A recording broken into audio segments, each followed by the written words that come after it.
Mm.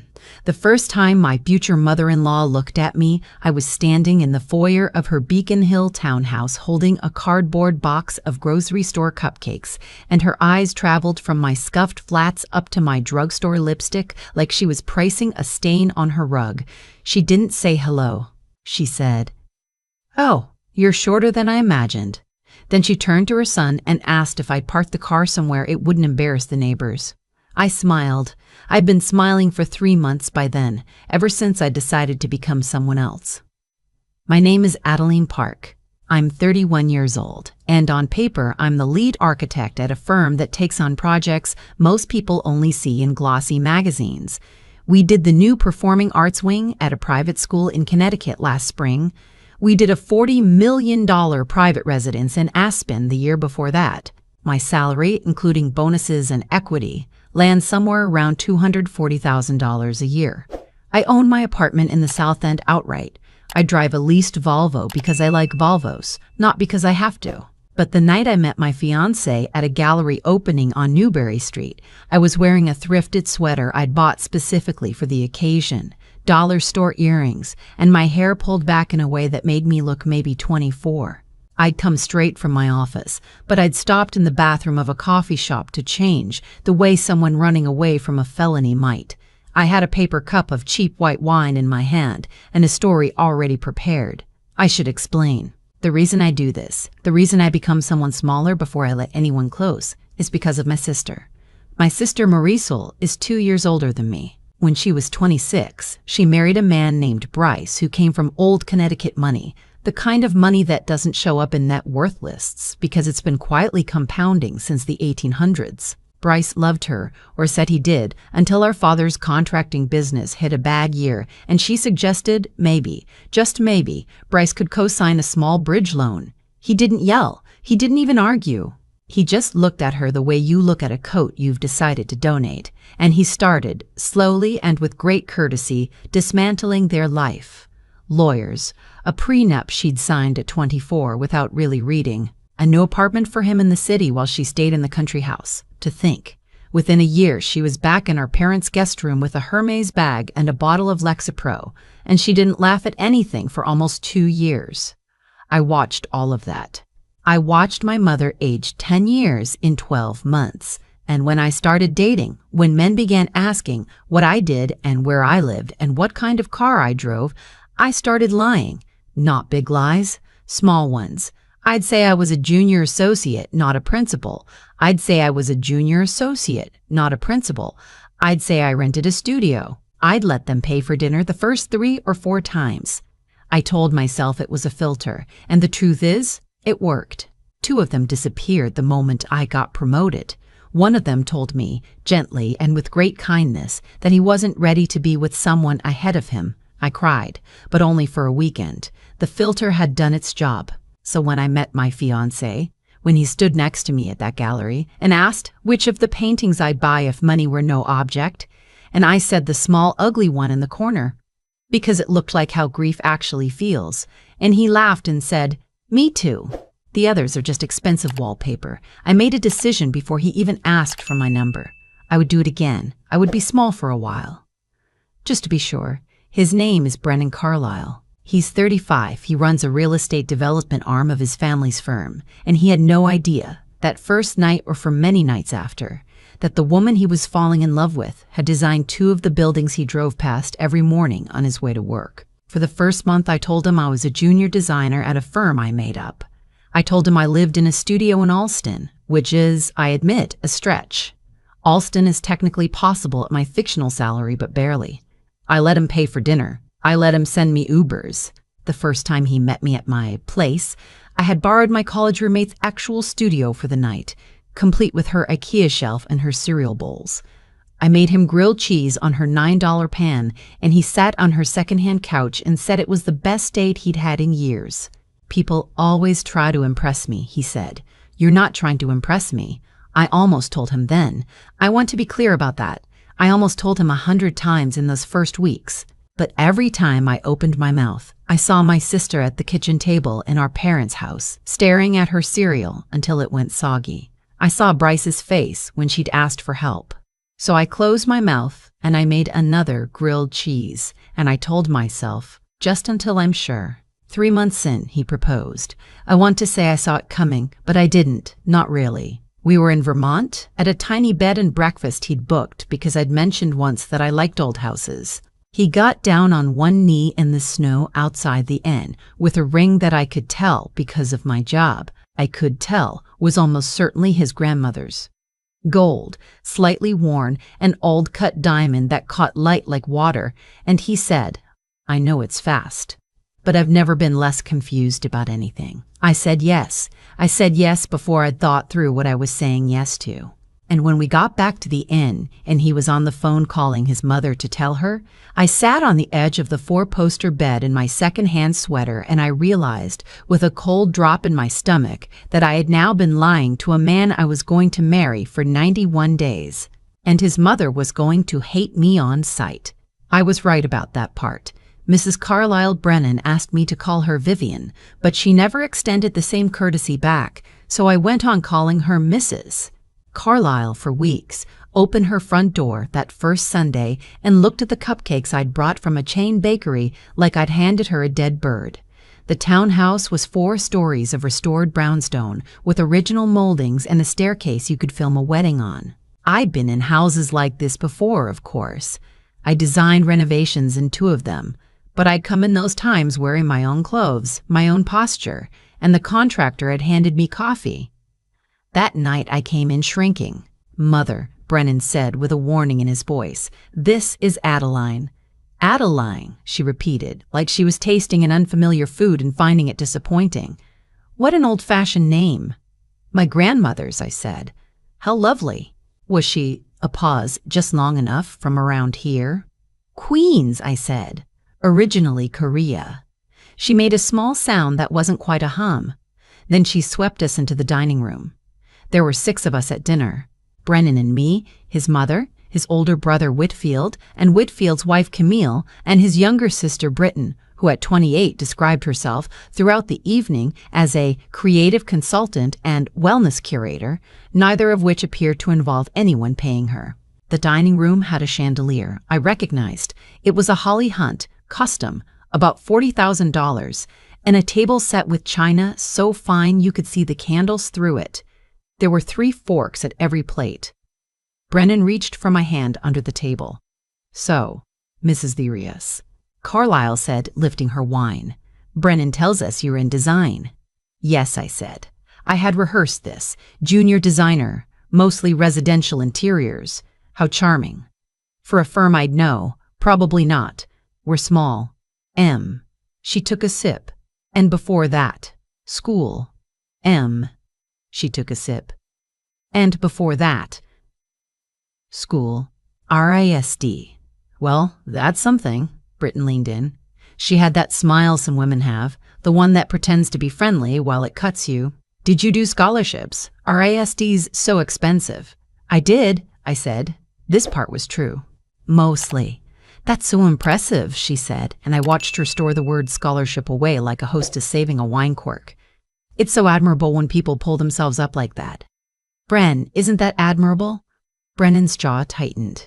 "Adeline is the most admirable person I know." His mother cut a tiny piece of her endive. "And your family, dear? What do they do?" I had this rehearsed, too. My dad ran a small contracting business. He's retired now. My mom does some bookkeeping from home, contracting. She turned the word over like a coin. Trades, how useful. I felt Brennan's hand tighten on mine. I want to tell you that I sat there with perfect composure. The truth is, I was so angry, I could hear my own pulse. I was angry, not for me. I have been condescended to my whole career by men in cufflinks who couldn't read a load calculation if their life depended on it, but for the version of me I was pretending to be. The girl I'd invented to test their son. That girl was 26 and worked late and saved her tips and didn't deserve this. That girl was 100 women I knew, and the matriarch of this house was eating her endive while she ground that girl into her napkin. I excused myself to the bathroom. The powder room on the first floor was I'm being objective, beautifully done. Shoemaker wallpaper, original sconces, The kind of soap that costs $40 a bar and smells like a French grandmother's linen closet. I put my hands flat on the marble counter and looked at myself in the mirror. My drugstore lipstick had worn off. My eyes were too bright. I thought, if I'm going to do this, I have to actually do it. I don't get to be insulted on behalf of someone I made up. I sat down at the table as her. I have to leave the table as her. When I came back, dessert had arrived. It was a flourless chocolate something, expensive and small. Mrs. Carlyle had moved on to interrogating me about where Brennan and I would live. "I assume," she said, smiling with all her teeth, "you wouldn't expect Brennan to relocate to Alston." "We haven't talked about it yet," I said. "Mother," Brennan said, "I'm only being practical, darling. Marriage is logistics, and of course there are." She waved her fork. "Expectations. The Carlyle name carries certain, mother, responsibilities. Charitable boards. The foundation. One can't simply—" "Vivian," Brennan said, and his voice had a new edge in it, an edge I had not yet heard in 3 months of dating him. "Stop." The table went quiet. She looked at him. He looked at her. I have, in my career, watched 2 structural engineers disagree about a load-bearing wall, and the silence in that dining room had the same quality. Something was deciding whether to fall. "Adeline," Brennan said, without taking his eyes off his mother, "is going to be my wife. Not the foundation's wife. Not the family's wife. Mine. And if anyone at this table, anyone, speaks to her again the way you've been speaking to her tonight, I'm going to leave with her, and you can have the next holiday by yourselves." Whitfield put his fork down. Camille looked at her plate. Britton's mouth was a perfect O. Mrs. Carlyle lifted her wine, very slowly, very precisely, and took a sip. Then she said, "Don't be dramatic, Brennan." "I'm not being dramatic. I'm being clear. We are simply getting to know her." "You're not. You're auditing her."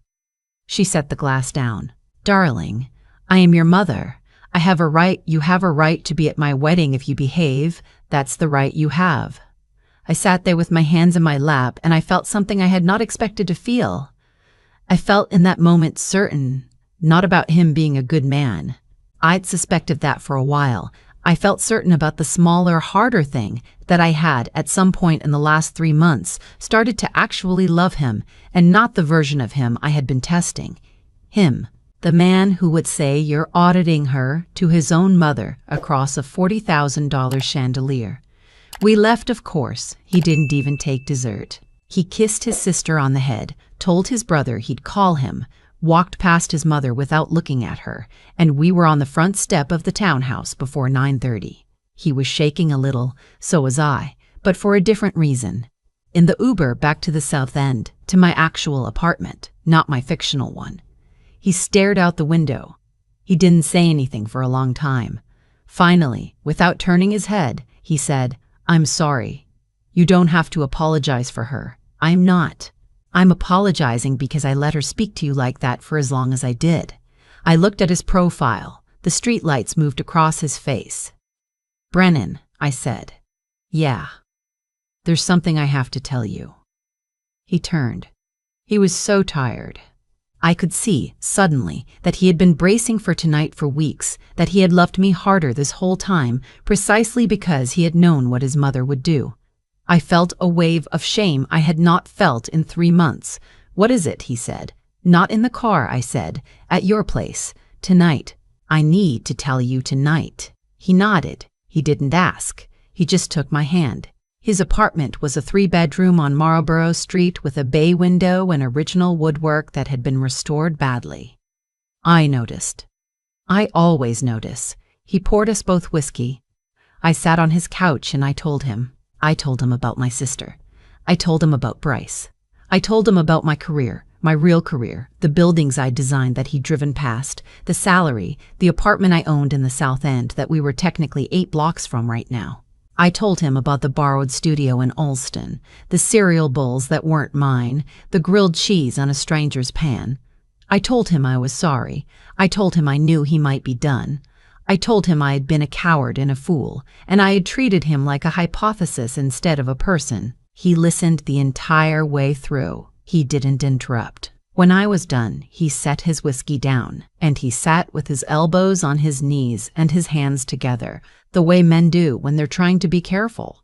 For maybe a full minute he didn't speak. Then he said, "The cupcakes." "What?"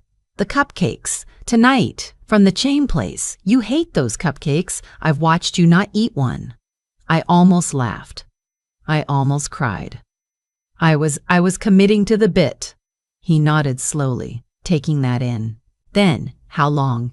How long what? How long would you have let it go?" I thought about it. I owed him the real answer. "I was going to tell you next month." I'd already decided. After the engagement, I knew. I knew I had to. I was scared of me, of being wrong about you. He was quiet again. "Then, Adeline, your sister." "Bryce, I want you to know I understand. I'm not going to pretend I'm not," he searched for the word, "winded, but I understand. I should have trusted you. You should have trusted me sooner, yes." He looked up. "But I also understand why you didn't. And I understand why a woman who watched her sister get gutted for asking for help wouldn't want to find out after the wedding that I'm a Bryce. You're not a Bryce. I know I'm not. But you didn't know that. So you tested me. And he exhaled, passed, I guess. You passed before tonight," I said. "You passed the first time you ate grilled cheese on a stranger's couch and didn't ask why my towels didn't match. You passed the night you proposed at a bed and breakfast instead of at a 5-star resort because you remembered I said I liked old houses. You passed 100 times. I needed to be sure, and then I was sure, and then I was sure, and then I was scared to tell you I'd been sure for a while." He stood up. He came over to the couch. He sat next to me, not touching, just close. "Tell me about the building," he said, "the one I drive past." So I told him. I told him about the corner office building on Boylston with the curved glass on the 3rd floor, the one his cab probably crawled past every morning. I told him I'd fought for those curves for 6 months, that the developer had wanted flat panels because they were cheaper, and that I had stood in a conference room at 28 years old and told a 60-year-old man that the curves were non-negotiable, and I had won. I told him about the school in Connecticut. I told him about Aspen, about the fireplace that took 11 attempts to get right, about the homeowner crying when she saw it because it reminded her of a fireplace from her childhood that I had only ever seen in a single photograph. He listened, and as I talked I watched something in his face change. It wasn't pride exactly, it was recalibration. He was meeting me. He was meeting the real me, the one who fought for curves, and he was not flinching. When I ran out of words, he said, "Marry me again." "What?" "Marry me again. I want to ask you again, now that I know." I started to cry. I'm not a crier. You should know that about me. I cry maybe twice a year, mostly at movies my husband mocks me for. But I cried then, and he got down on one knee on the rug. The rug, by the way, was a decent reproduction Persian, slightly oversized for the room. And he said, "Adeline Park, lead architect, South End apartment owner, liar of grilled cheese, will you marry me?" I laughed through the crying. I said yes. The morning after, we made a plan. I was going to tell his family, all of them together. He suggested doing it as a couple. I told him no. I wanted to tell his mother alone. He didn't argue. He just looked at me and said, "She's going to try to make it about her." "I know. She's going to try to say I knew it. I know. You've got this." I went to the Beacon Hill townhouse 3 days later on a Tuesday afternoon because I had a hunch she'd be home and not expecting me. The housekeeper let me in. Mrs. Carlyle was in the morning room, which is a thing rich people have, drinking tea and reading something on her tablet. She looked up when I came in, and the small muscles around her mouth tightened. "Adeline, I wasn't expecting you." "I know. I'm sorry to come unannounced. Brennan isn't here. I'm here to see you." She gestured with great reluctance to a chair. I sat. She did not offer tea. "I want to tell you something about myself," I said, "and I'd like to tell you without any interruption, if that's all right." She lifted an eyebrow. "Go on." So I told her. I told her about my career, about my firm, about my real income, and my real apartment and the buildings I had designed. I told her briefly and without melodrama about my sister and Bryce. I told her why I had come to her dinner table in a thrifted sweater and let her grind me into her napkin. I told her I was going to marry her son and that I wanted us to have a real relationship, but that we were going to start it on the basis of who I actually was and not who I had performed for her benefit. She listened. To her credit, she did. She didn't speak. When I finished, she set her tea down very precisely on the saucer. There was a long pause. Then she said, "So you lied to my son?" "Yes." "For 3 months?" "Yes. And now you're sitting in my morning room expecting me to be impressed because you make good money." "No," I said. "I'm sitting in your morning room because I wanted you to hear it from me before you heard it any other way. I'm not asking to be impressive to you. I gave up on that the moment you asked if my grandmother was from around here." I watched her flinch. It was a small flinch. She covered it fast. "Brennan must be devastated. Brennan proposed to me again the night I told him." Another flinch. I leaned forward.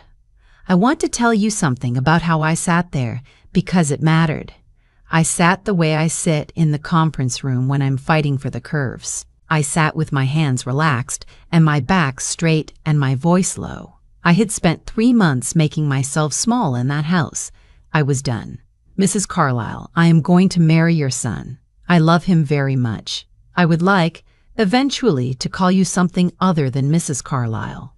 But I'm not going to apologize for the fact that I tested him, because women in my family have learned the hard way what happens when you skip that step. And I'm not going to pretend that you didn't show me, in one evening, exactly the kind of mother-in-law I would have if I had been the girl I was pretending to be. I don't hold it against you, exactly, but I'm not going to forget it either." She didn't answer right away. She picked up her tea. She set it down without drinking. "My husband," she said finally, "came from nothing." I waited. His mother cleaned houses. In Newton, he worked construction in the summers to put himself through BU. By the time I met him, no one would have known. He never spoke about it. When my mother asked what his family did, he said they were in real estate, and we all laughed because his mother had cleaned a real estate office. You see, that was the joke. And my mother, she stopped. My mother, Adeline, would have done to him exactly what I did to you. I didn't say anything. I was afraid if I spoke, she'd stop. "I have been," she said with great difficulty. "My mother, I see that." I did not. She stopped again. "I did not realize until just now how much I have been my mother." I let the silence hold. "I'd like to start again," she said. "If you would let me." "I would let you," I said. "But I'd like it to be a real start, not a polite one." "Yes," she said. "Yes, a real one." She didn't hug me. She didn't cry. She is not that kind of woman, and I would have distrusted her if she had been. What she did was call her housekeeper and ask for a fresh pot of tea and a second cup, and she poured it for me herself. We are not friends now. I want to be clear about that. We are something stranger and, I think, more durable than friends. We are 2 women who met each other across a chandelier and saw each other clearly, eventually, after a lot of unnecessary work. She came to our wedding. She gave a toast that surprised everyone, including her. She said, "I almost missed this one. I almost made the mistake my mother made. Adeline, thank you for not letting me." Britton cried. Whitfield looked at his shoes. Camille squeezed my hand. "My sister was my maid of honor." She laughed. That day, the way she used to laugh before Bryce, I watched her dance with our father, and I thought, this is what I was protecting.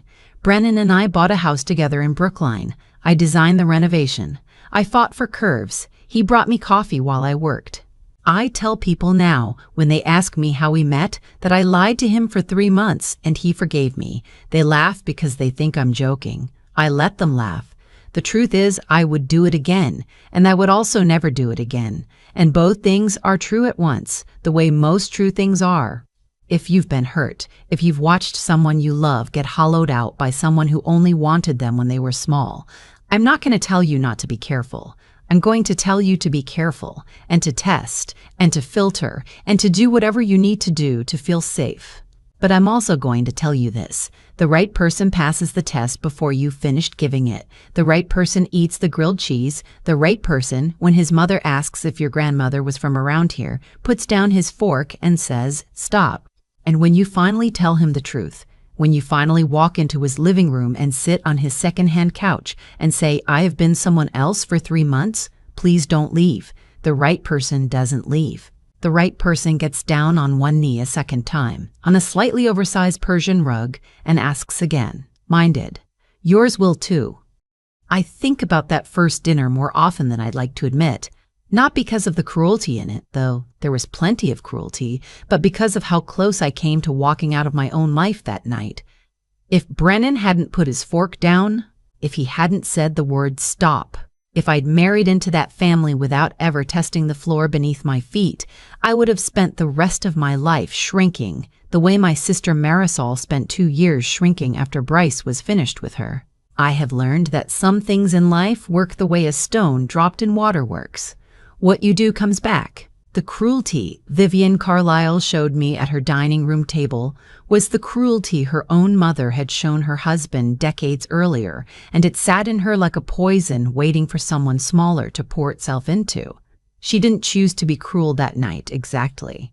She defaulted to it. And the only reason that cycle broke, the only reason she sat across from me 3 days later and said I have been my mother, was because someone finally stood in front of her and refused to be poured into. I want to tell you something I believe now, after all of this. The good in a person and the strength in a person are not the same thing, but they need each other to survive. Brennan was a good man before that dinner. He had been good for 35 years. But goodness without backbone is just permission, and his goodness had been giving his mother permission for a long time. The night he said, "Stop," his goodness finally grew a spine, and that is the moment I knew I could marry him. Not before. I had loved him before. But love, I have learned the hard way, is not enough. You need a partner whose kindness has teeth. The same is true of cleverness. I was clever enough to test him. I was not, for a long time, brave enough to tell him the truth.